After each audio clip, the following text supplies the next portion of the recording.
নানা আয়োজনের মধ্য দিয়ে ইতালির ভেনিসে চলছে ইউরোপের অন্যতম প্রাচীন ও বড় উৎসব ভেনিস কার্নিভাল।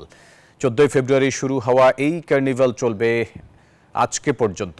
ইল টেম্পো দি কাজানোভা শিরোনামের এই কার্নিভাল দেখতে বিশ্বের বিভিন্ন প্রান্ত থেকে শহরটিতে ভিড় করছেন লাখ লাখ পর্যটক।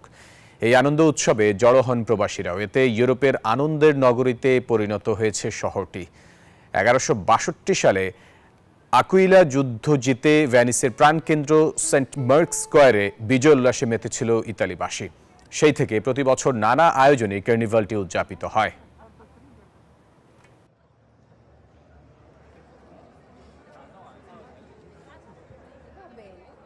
দর্শক, ভেনিস কার্নিভালের খবরাখবর জানাতে আমরা যুক্ত হব সহকর্মী এমডি রিয়াজ হোসেনের সাথে। রিয়াজ, আজকে তো ভেনিস কার্নিভালের শেষ দিন, তো এই কার্নিভাল ঘিরে স্থানীয়দের পাশাপাশি প্রবাসীদের উচ্ছ্বাস কেমন দেখছেন, বিস্তারিত একটু জানতে চাচ্ছি আপনার কাছে।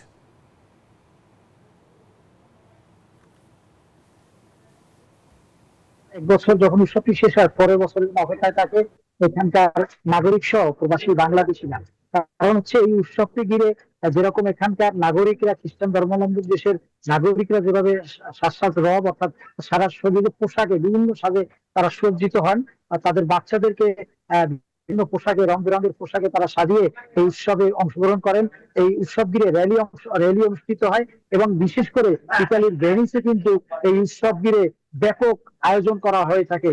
এবং এই উৎসবে শুধু ইতালিয়ান নাগরিক নয়, এখানকার প্রবাসী বাংলাদেশি অভিবাসী সহ বিশ্বের বিভিন্ন দেশের নাগরিকরা কিন্তু এই কার্নিভাল উৎসবে ভেনিসে অংশগ্রহণ করেন। আর এই উৎসব ঘিরে কিন্তু উৎসবটি শুধু এখানকার নাগরিকদের মধ্যে নয়, এখানকার প্রবাসী বাংলাদেশি যারা রয়েছেন ব্যবসায়ী, বিশেষ করে ভেনিসের ব্যবসায়ী যারা রয়েছেন, তারা কিন্তু বেশ লাভবান এই উৎসব ঘিরে এবং অনেক পর্যটক আসেন।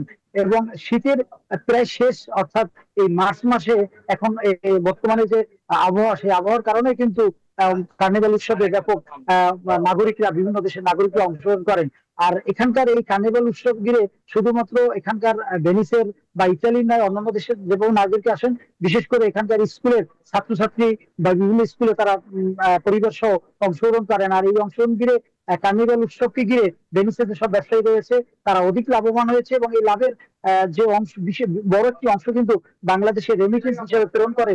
কারণ বেশি লাভবান হলে বাংলাদেশে যারা ব্যবসায়ী রয়েছেন তারা সেই অর্থটুকু বাংলাদেশে প্রেরণ করেন। আর এই কার্নিভাল উৎসব ঘিরে প্রবাসী বাংলাদেশিরা তারাও কিন্তু অংশগ্রহণ করেছেন এই উৎসবে। সব মিলিয়ে এবছরের কার্নিভাল উৎসব খুব জমকাল আয়োজনের মধ্য দিয়ে শেষ হয়েছে। তবে ইতালির রোমেও কিন্তু আগামীকাল স্কুল কলেজগুলোতে এই কার্নিভাল উৎসবের শেষ দিন উপলক্ষে ছাত্রছাত্রীরা তাদের বিদ্যালয়ে প্রাঙ্গণে উৎসবটি পালন করবেন। এই ছিল ইতালি এবং ভেনিসের কার্নিভাল উৎসবের সর্বশেষ সংবাদ। রিয়াজ, আপনাকে ধন্যবাদ আমাদের সাথে যুক্ত হবার জন্য।